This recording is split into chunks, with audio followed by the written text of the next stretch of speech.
called in? Tupac? Tupac called in? You funny. That wasn't Ray J. You can't be serious. That wasn't Ray J. That wasn't him. That wasn't Willie Norwood Jr. That wasn't him. That wasn't Brandy brother. So that wasn't Mo to the E to the that little nigga from that show. That wasn't that nigga, man. So he called. He called to the morning show today, and obviously you heard what happened, man. We just want to hear your side of the story, man. I mean, really, like, this is not no big thing to me. You know what I'm saying? Like, it is what it is at this point. This is more a war on drugs than a war between Ray J and me. You know what I'm saying? This nigga is high and coked up or on pills, and his rant. I heard this hilarious to me. First and foremost, joke to me. Like, it's not.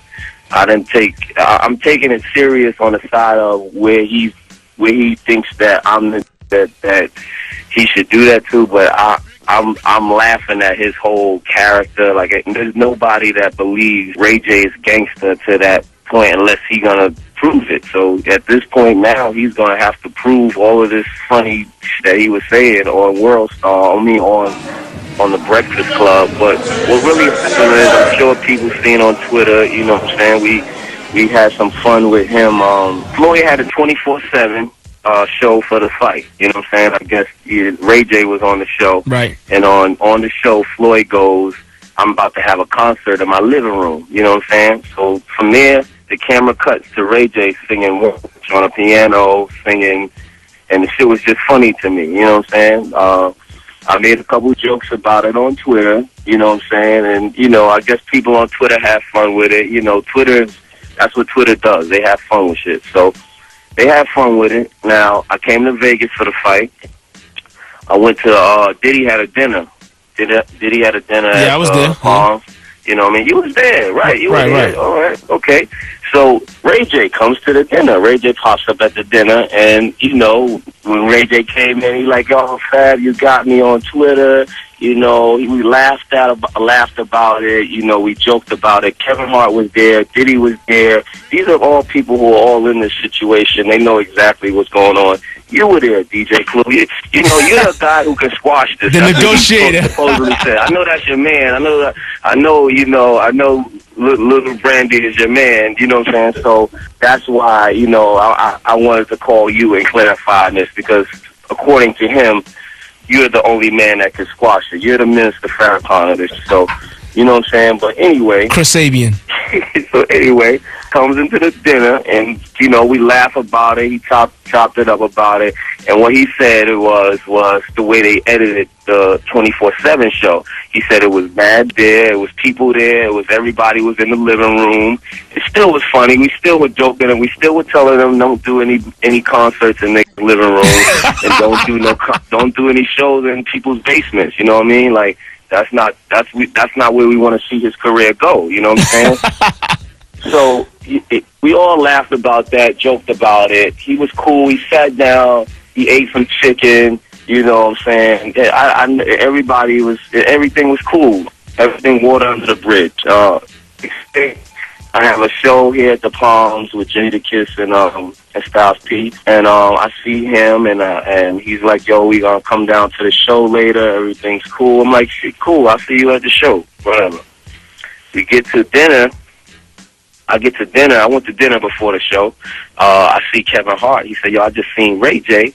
He got on a little red hoodie, and he just told me, yo, we got 7 Rolls Royces, and the is on deck. We just get money out here. The money team, he just talking crazy, whatever. He said, okay. Kevin Hart said, I just looked at him and said, okay, and dapped him and walked off. You know what I'm saying? So we laughed about that. But I had no feeling that Ray J had any problems with me whatsoever. You know what I'm saying? Right.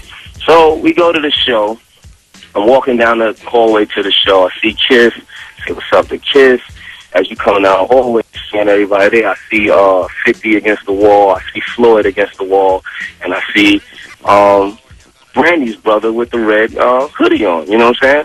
Because Kev just told me he just seen him with the red hoodie. So I walk up. I get 50. I get 50 at that. I'm going to get Floyd at that, and then Ray J chimes in and says, yo, my nigga, we here with the money team. I'm here with the money team, and we was talking about the jokes and wasn't feeling the jokes. So I'm thinking, I'm laughing. I'm thinking he's continuing to talk or something from the dinner, and still making more joke of it and probably bringing it back up. I felt the joke was over, but I'm laughing with him anyway, just to not make him look stupid. You know what I'm saying? So Right. I go to speak to Floyd, but he's still chiming away over in my ear. So I look back over to hear what he's saying. He's like, "Yo, there, Nick, real Nick," and he loves to make this rant about 7 Rolls Royces outside and bitches by the pool and and all his whatever whatever, which means to me. So he's saying this at this time. So I'm like a Ray J. I don't know what he's talking about, whatever. So now I look over at 50, and 50's just looking, and they're looking like they're just trying to see what Ray J is talking about. So now I look back over to Ray J. Ray J is like, "Yo, we real, man. We're not bitch-ass niggas. This the money team. This is this, that, and the third." And I'm just like, hold on. So now I'm looking at him in his eyes, and I'm starting to feel like, is he serious? Like, what's going on here? Are you serious, nigga? So I asked him, I'm like, "Yo, Ray J, what's wrong with you, man? Like, are you serious? What are you talking about?" So he like, "Nah, cause this real getting this money, fab, getting money out here, man. You know what I mean? We on the West Coast, we mobbing, we getting money." I'm like, "Yo, seriously, Ray J, man? Like, I don't know what you're talking about right now. I don't know what's going on. I don't know what show he's talking about. The money team is right here, Floyd and 50. I said, "Yo, this don't really got nothing to do with Floyd and 50. I don't know what you talking about, but this is me and you. Like, what are you talking about?" And he's starting to say, he still says, so I'm like, "Yo, all right, Ray J. All right, man. If you're serious, you don't," because while he's talking to me, he's touching my shoulder and tapping me on the chest and just talking. So I'm like, "Yo, if you're serious, let's this and this. Don't, first of all, don't touch me no more. Don't touch my body in any form or way. Don't touch me." So he's like, "What you mean, don't touch you, fab?" And I said what I just said, "Nick, don't touch me." You know what I'm saying? And then from there he leaned back and then he pushed off of me at my chest. So then when he pushed off of me, I jumped back to him and I grabbed him up. So I grabbed him up. It was no fight. It was no swing. This whole story that he made up, that whole Tupac rant about him swinging on somebody and all of that shit, is all lies. It's all so there was never on that Whitney. That was on that Whitney last night or something like that. That ain't no swings take place. You can ask the money team. The money team was standing there. Ask his money team that he's probably the water boy for, but ask the money team. Ask the money team and let them, and they will tell you that there was no blows or what's this. So I grab him up by his little red hoodie, and I'm holding him there by his hoodie, and I'm like, "Just chill out, Little Red Riding Hood. There's nothing going, just chill the fuck out, right?" So I'm holding the nigga, Stupid. and it's a bunch of commotion from all of the security guards and that. The hoodie is over his face. I could have mopped the floor with this kid if I really wanted to. The hoodie's over his face. I'm just holding him. I didn't even swing on him. I wasn't trying to, I wasn't trying to Ortiz while there's a hoodie over it. So everybody chilled out. They calmed it down. Everybody "Yo, just chill out, just chill out." I let his hoodie go, pushed him back. He's behind his security dude, screaming at the ceiling. You know what I mean? I went in my, and throughout the whole altercation, the only thing that happened was my shades fell off or some shit like that. My shades got lost in the whole little scuffle thing or whatever. So I went to my dressing room, which was 2 feet down from where this happened. Went in my dressing room, had a couple sips of Fiji water, we joked about it in there. Me, Kevin Hart, and Meek Mill. Meek Mill came out to the show. Shout out to Meek Mill and Kevin Hart.